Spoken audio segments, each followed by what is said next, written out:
शुक्रिया सपना। सबसे बड़ी बात यह है कि सुबह से ही जब से नतीजों की शुरुआत हुई थी, रुझान आने भी शुरू नहीं हुए थे कि न्यूज वन इंडिया की टीम ने बाकायदा पूरे जो है डेस्क ने, पूरे न्यूज रूम ने इसके लिए जबरदस्त तैयारियां की थी। सुबह से हमारी निगाहें इस पर टिकी हुई थी कि आखिर नतीजे किस तरह से आते हैं। आखिरकार नगर की सरकार के नतीजे आ चुके हैं, बीजेपी की बंपर जीत हुई है, लेकिन इस जीत को किस तरीके से हमारे न्यूज रूम के तमाम सहयोगी जो है देखते हैं, इसको समझने की कोशिश करेंगे। क्योंकि एक पत्रकार का अपना नजरिया होता है, डेस्क में काम करने वाले का अपना नजरिया होता है, और सबको हम ये समझने की कोशिश करते हैं कि किस नजरिए से इस जीत को देखते हैं। मृत्युंजय जी, सबसे बड़ी बात यह है कि अगर आप इस पूरी निकाय चुनाव को देखते हैं, हम लोगों ने लंबे समय से पूरी कवरेज किया कि इलाके को दिखाया, इस जीत के मायने क्या है? इस जीत के मायने 2024 को लेकर के एक इनके लिए एक तरह से एसेट है।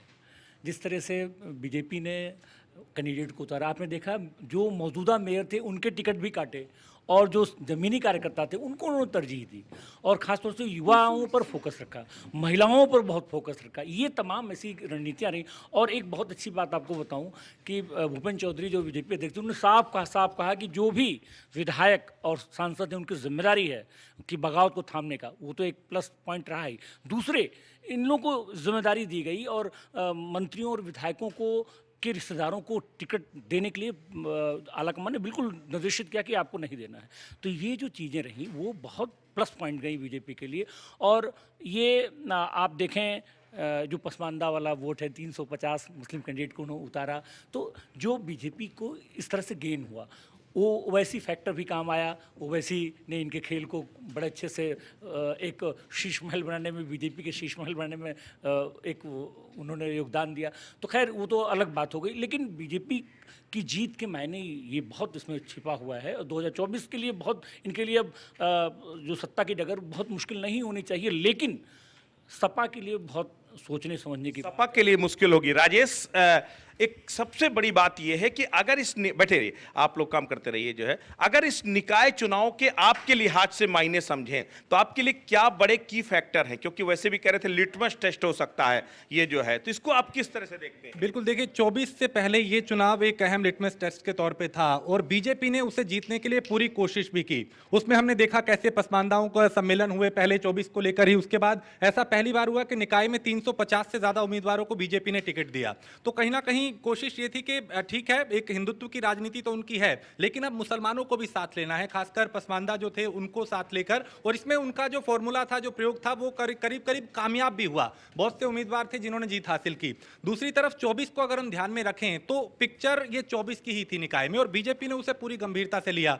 अब जिस तरीके के प्रयोग किए गए, एक तरफ हमने देखा, अगर स्वार सीट की बात करें, चलिए निकाय अलग है, लेकिन उपचुनाव भी हुआ, उसमें भी हमने देखा कि वहां पे उन्होंने हिंदू उम्मीदवार को उतारा और बीजेपी ने वहां पे मुस्लिम उम्मीदवार को उतारा। सपा ने हिंदू कार्ड भी खेला, लेकिन वो फेल हुआ। वो फेल हो गया। तो प्रयोग दोनों तरफ से हुए, लेकिन इनका प्रयोग जो था वो सफल रहा। तो 24 को ध्यान में रखते हुए इस बार बीजेपी के एक कह सकते हैं कि रणनीति में मुसलमान जो मतदाता है वो भी कहीं ना कहीं अहम था, और यही वजह थी कि उन्होंने मुस्लिमों को बड़े पैमाने पे टिकट दिया, और वो प्रयोग सफल हुआ है जो 24 में काम आएगा। 24 में काम आएगा। नैना, आप इंटरटेनमेंट देखते हो, और इस पॉलिटिक्स में बहुत इंटरटेनमेंट था। जबरदस्त तरीके से आरोप प्रत्यारोप हुए, बहुत सारे जो है, इस चुनाव शुरू हो रहा था उससे पहले बहुत सारे इंसिडेंट्स हुए। ये लगा कि यूपी में बिल्कुल फिल्मी स्टाइल में एनकाउंटर हो रहे हैं, फिल्मी स्टाइल में हत्याएं हो रही, बिल्कुल एक दौर बदला।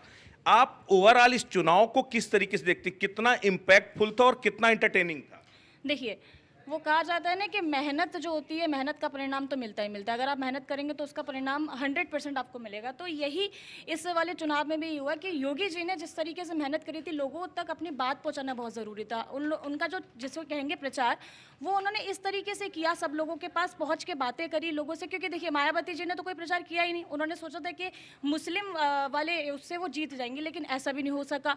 जीते योगी जी, तो उनका जो मेहनत थी इसमें सबके पास पहुंचने की और लोगों को अपनी बातें पहुंचाने की, और उन्होंने जो माफिया जो इस बार उन्होंने करा कि भयमुक्त शासन जो उन्होंने बनाया सबके लिए, वो एक बहुत अहम मुद्दा था कि भयमुक्त शासन होना चाहिए। एंटरटेनमेंट की बात करें तो हमारे जो ये शुरुआत से योगी जी कह रहे थे नो कर्फ्यू, नो दंगा, सब चंगा, वो एंटरटेनिंग था। हमारे जो राहुल जी हैं, उन्होंने एंटरटेनमेंट में कोई कमी तो छोड़ी नहीं। अब इतनी बड़ी यात्रा निकल गए, लेकिन वो भी फेल हो गई देखा जाए तो काम जो है वही काम आता है जो वाकई में जिसमें मेहनत होती है, जो लोगों तक पहुंचता है, काम बोलता है सीधे। अखिलेश जी ने कहा काम बोलता है, लेकिन काम यहां पर योगी जी का बोला।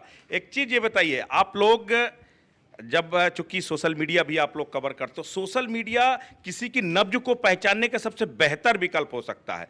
क्या लगता है सोशल मीडिया में इस जीत को लेकर किस तरह का ट्रेंड है? सोशल मीडिया में अभी जो जिस तरह से लोगों के कयास भी जो सामने आ रहे थे, वो लगातार यही था कि इस बार बीजेपी की ही जीत होगी। और देखिए 17 नगर निगमों में बीजेपी ने किस तरह से अपनी जीत दर्ज की है। और देखा जाए तो बीजेपी ने तुरंत युवाओं पर फोकस किया, महिलाओं पर फोकस किया। और बात की जाए अतीक हत्याकांड की, तो उसमें भी जो है काफ़ी अच्छा प्रयागराज से वोट जो है उनकी तरफ। सबसे बड़ी बात है सोशल मीडिया में मायावती बहुत सेलेबल प्रॉपर्टी हैं, और इस चुनाव में भी मायावती बहुत सेलेबल रही। मतलब कई लोगों की उन्होंने उम्मीदों पर पानी फेर दिया, इस तरीके से आगे बढ़ी कि जो है बाकी लोगों की, खासकर अखिलेश यादव और समाजवादी पार्टी की उम्मीदों पर तो पानी फेर दिया। क्या लगता है ये आगे भी कंटिन्यूटी बरकरार रहेगी, इनका जो मोमेंटम है बरकरार रहेगा? मायावती देखिए जिस तरह से वो मुस्लिम वोटरों की तरफ आगे बढ़ रही थी, लेकिन उनका जो प्रयास था वो फेल होता हुआ नजर आया। दलितों के लिए वो प्रयास कर रही थी, लेकिन मायावती का कोई भी स्टेटमेंट सामने आता है, कोई भी वो एक सोशल मीडिया में जो है ना, वो एक उनकी हेडलाइन अब और बिकेगा, अब और दिखेगा। क्योंकि अब देखिए अब योगी की जीत हुई है, तो अब देखते हैं कि मायावती किस तरह की प्रतिक्रिया उनकी अब सामने आती है। रन डाउन अपने आप में एक बेहद टिपिकल टास्क होता है। आप लोग सुबह से रन पर काम कर रहे हो, कितना अब जब जीत लगभग तस्वीरें साफ हो गई हैं, इसको देखते किस तरह से हो? सर जाहिर सी बात है, जो काम करेगा वो जीतेगा ही। परिवारवाद से दूर रहने वाली पार्टी, आप जो भी विभाग उठा के देखें प्रदेश शासन के, सब में उन्होंने 100% अपना काम दिया है। तो जाहिर सी बात है जनता चुनेगी ऐसी पार्टी को, जनता चुनेगी। अब इनपुट की तरफ भी चलते हैं। आशीष, आप लोग चूंकि सुबह लगातार खबरें आ रही हैं, लगातार जो है आप लोग रिपोर्टर्स के साथ भी जो है टच में हो, सबसे बड़ी बात यह है कि इस पूरी जीत के फैक्टर में बहुत सारे AIM की कहीं ना कहीं बेहतर स्थिति देखने को मिली, खास करके मेरठ और गाजियाबाद के आसपास। BSP ने मजबूती के साथ काम किया। रिपोर्टर्स का रुझान क्या कहता है, इनपुट आपका क्या कहता है, इस जीत के मायने क्या है? देखिए, सबसे बड़ी बात करें तो जो रिपोर्टर की बात हुई जनता से, हम लोगों की जो बात हुई, जो इनपुट निकल कर आया, वो ये आया कि जनता का जो कहना था वो ये कहना कि योगी की सरकार जो है, मुख्यमंत्री योगी आदित्यनाथ जो सरकार दे रहे हैं, वो बिल्कुल जो है वो निष्पक्ष है और एक भयमुक्त जो है वातावरण, एटमॉस्फेयर दिया है उन्होंने। जनता का कहना ये है कि सबसे पहले सबसे बड़ी बात हमको ये अच्छी लगी योगी की, जो उन्होंने कहा था मिट्टी में मिला देंगे, जो एक जो कहा वो किया। पिछली सरकारों की बात करें तो केवल कुछ समुदाय, कुछ जाति विशेष वर्गों की FIR दर्ज होती थी, उनकी सुनी जाती थी। लेकिन जब से बीजेपी की सरकार आई, मुख्यमंत्री योगी आदित्यनाथ बने, उसके बाद से क्या हुआ कि सभी की उसमें जो है FIR भी दर्ज हो रही हैं, सुना भी जा रहा है। तो इसीलिए जो भयमुक्त अपराध, जो भयमुक्त वातावरण है, उसके अलावा जो महिलाएं थीं वो पहले डरती थी निकलने में, इस तरह का माहौल था। लेकिन अब वो गुंडागिर्दी, वो बदमाशी सब जगह से ख़त्म हो चुकी है। इसीलिए दूसरी बात यह है कि बीजेपी की जो जीत का कारण है, वो जो टिकट जो बंटवारा हुआ वो कहीं ना कहीं ठीक रहा, क्योंकि जो यदि 17 जो नगर निगम है उसमें से पिछले 16 नगर निगम की बात करें, क्योंकि शाहजहांपुर अभी बनी थी लेकिन एक्टिव नहीं थी। हाँ, तो 14 में बीजेपी थी, जबकि 2 में बसपा थी, अलीगढ़ और मेरठ। लेकिन अब की बार जो 17 की 17 सीट जो बीजेपी ने निकाली हैं, वो कहीं ना कहीं टिकट जो वितरण हुआ उसका भी इम्पैक्ट रहा है, क्योंकि जो 2 अब की बार टिकट जो रिपीट की हैं, वो एक प्रमिला पांडे की कानपुर से और एक उमेश गौतम की बरेली से। इसलिए कह सकते हैं कि जो टिकट वितरण हुआ है, चेहरे बदल करके एक नए कलेवर में लेकर के आई। आप लोगों को क्या लगता है, आप लोगों ने ये ओवरऑल ट्रेंड को देखा है, पूरे इलेक्शन को आप लोगों ने अपने सोशल मीडिया टीम के जरिए कवर किया है, अब क्या लगता है इस जीत में सोशल मीडिया में किस तरह का रिएक्शंस देखने को मिल रहा है? सर एक कहावत है क्रिकेट में वाइट वॉश की, जब भी कोई टीम दूसरी टीम को बिल्कुल एक तरफा हराती है तो उसे वाइट वॉश कहते हैं। तो यूपी में योगी आदित्यनाथ ने वाइट वॉश किया है बाकी सभी पार्टियों को, और 17 में से 17 सीटों का जीतना कहीं ना कहीं योगी आदित्यनाथ की जो ब्रांड है योगी आदित्यनाथ, उसको भी दिखाता है कि लोग कितना पसंद कर रहे हैं। वैसे नगर निकाय चुनाव जो है वो बेसिक चीज़ों पर लड़ा जाता है, मूलभूत आवश्यकताओं पर लड़ा जाता है, गली पानी इन सब चीज़ों पर, लेकिन एक जो ब्रांड योगी है ना, जो अभी हाल ही में जो इंसिडेंट्स हुए, चाहे वो अतीक अहमद हो या ये सारी चीज़ें बन के योगी का नाम कुछ ऐसे निकल करके आया है कि यूपी के लोग और पूरे देश के लोग पसंद कर रहे हैं। सिर्फ यूपी में ही नहीं बल्कि बाकी स्टेटों में भी ये मांग हो रही है कि हमारे यहाँ योगी की सरकार लेकर के आओ, बीजेपी की सरकार लेकर के आओ। तो कहीं ना कहीं ये वो काम है जो योगी आदित्यनाथ ने किए हैं। और रही बात सोशल मीडिया की, तो सर सोशल मीडिया पर कोई भी चीज़ आजकल बहुत जल्दी वायरल हो जाती है। आपने सुना होगा बहुत बार वो मिट्टी में मिला देने का बयान कितना वायरल हुआ था, और उसके बाद जैसे ही असद अहमद का इनकाउंटर, उसके बाद अतीक अहमद का वो जो हुआ, उसके बाद इतने ज़्यादा वायरल बीजेपी हुई, योगी हुई यूपी में, उससे इतना फर्क पड़ा। उसने मोमेंटम बनाया उसने, क्योंकि चुनाव आने थे और ये कोइंसिडेंस ऐसा था कि योगी का मोमेंटम उस टाइम पे बना जब यूपी में चुनाव होने थे, और उसी मोमेंटम ने शायद ये वाइट वॉश किया है। व्हाइट वॉश किया है। आपको क्या लगता है, आपकी नज़र से इस चुनाव के मायने क्या हैं? क्या 2024 के लिए कोई मैसेज? 2024 हाँ बिल्कुल, जैसी जो जीत मिली है योगी जी को, तो 2024 में तो ये साफ ही दिख रहा है कि अभी कोई किसी और पार्टी का सवाल ही नहीं उठता जीतने का। और पार्टी का सवाल नहीं उठता। हाँ वैभव, आप असाइनमेंट को बहुत लंबे समय से कवर कर रहे हो, असाइनमेंट पे आप जो है देखते हो, तमाम खबरें आती हैं, तमाम चीजें आती हैं।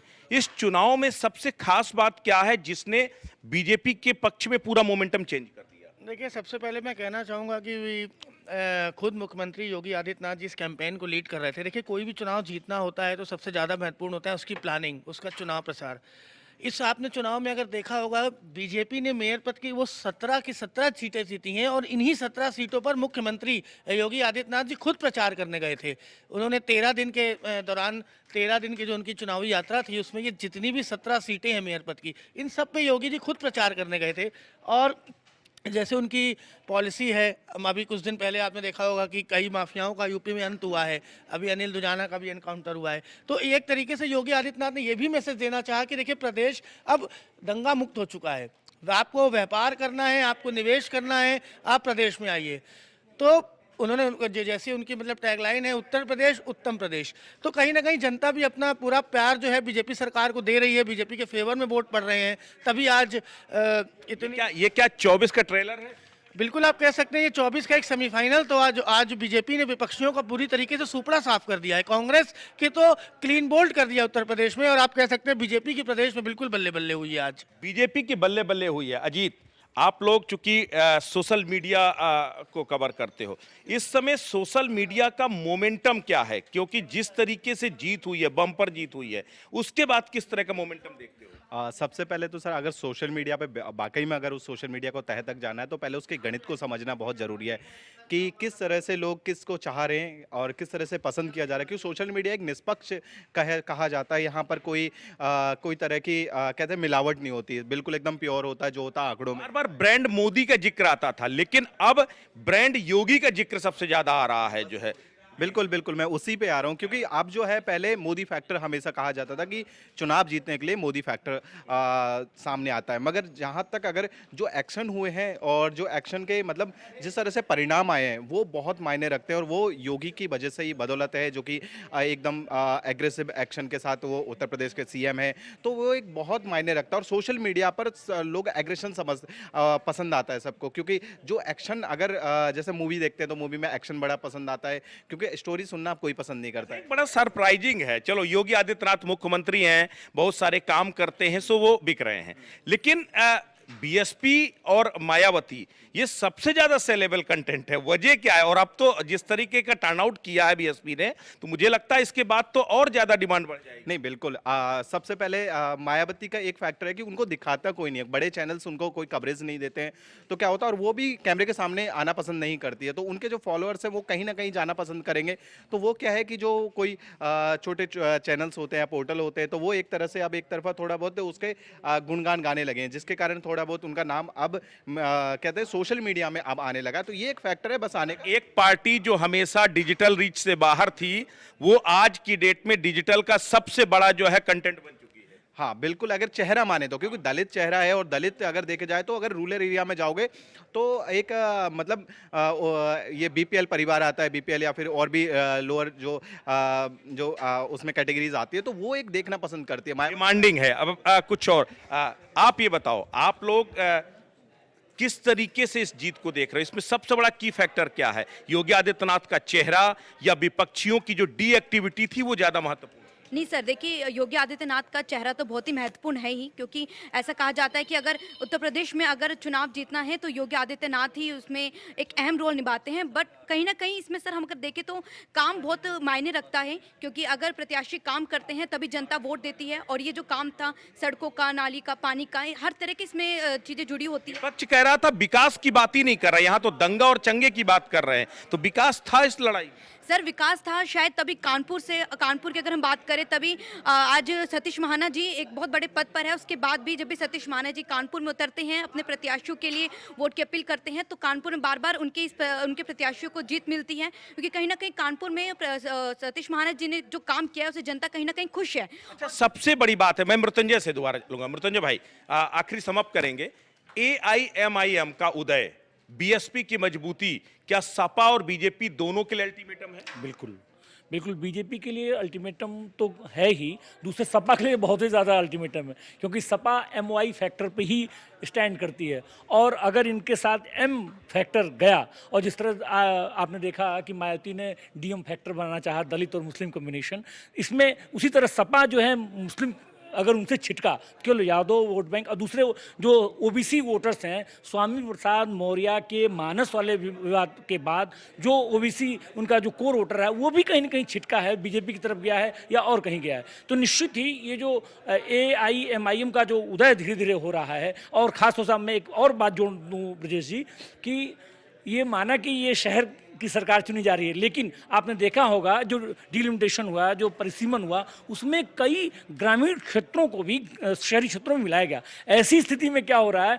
आप 24 का पिक्चर इसी में आप देख लीजिए, क्योंकि जो ग्रामीण क्षेत्र हैं, कहीं ना कहीं कहा जाता है कि जो ग्राम पंचायत की जो स्थितियाँ होती हैं वो अलग होती हैं, शहरी पंचायत की जो स्थितियाँ अलग होती हैं, लेकिन कुछ जो क्षेत्र हैं ग्रामीण क्षेत्र वो शहरी क्षेत्र में लिए गए हैं, तो कहीं ना कहीं उनकी जो हवा है वो भी यहाँ पर बिल्कुल। तो देखिए, लब्बो-लुबाब इस पूरे जो है डिबेट का, इस पूरे जो परिचर्चा के पीछे सिर्फ लब्बो-लुबाब ये था कि उस मंशा को समझना कि आखिर वो कौन सा फैक्टर था जिसने योगी आदित्यनाथ के इस प्रचंड जीत के पीछे एक पटकथा लिखी है। तो जाहिर तौर पर जो काम की बात है, कहीं ना कहीं विकास करके दिखाया, लोगों में वो उम्मीद जगाई कि जो हमने कहा उसे हमने पूरा किया। और शायद वही विश्वास है कि जब नगर की सरकार चुनी जा रही थी तब मतदाताओं को यह यकीन था कि जो मुख्यमंत्री योगी आदित्यनाथ ने कहा है उसे वो पूरा करते हैं और कम से कम उनके इलाके का विकास भी होगा। तो विकास जेहन में था, लेकिन सुरक्षा उनके जो है वोट डालने के पीछे वो कॉन्फिडेंस बनी। तो सब मिलाकर अगर देखा जाए तो बेहतर लॉ एंड ऑर्डर, एक मुख्यमंत्री का चेहरा, उसकी प्रतिबद्धता और उसके किए गए काम ने उत्तर प्रदेश में जो नगर की सरकार है उसमें बीजेपी का परचम लहरा दिया। और इसमें कोई शक नहीं है कि इसे 24 के जिस सेमीफाइनल के तौर पर कहा जा रहा था, तो सही मायने में सेमीफाइनल है। और अगर ये सेमीफाइनल है तो विपक्षी पार्टियां फाइनल के लिए तैयार हो जाएं। तो न्यूज रूम से इस खास पेशकश में बस इतना ही। नमस्कार।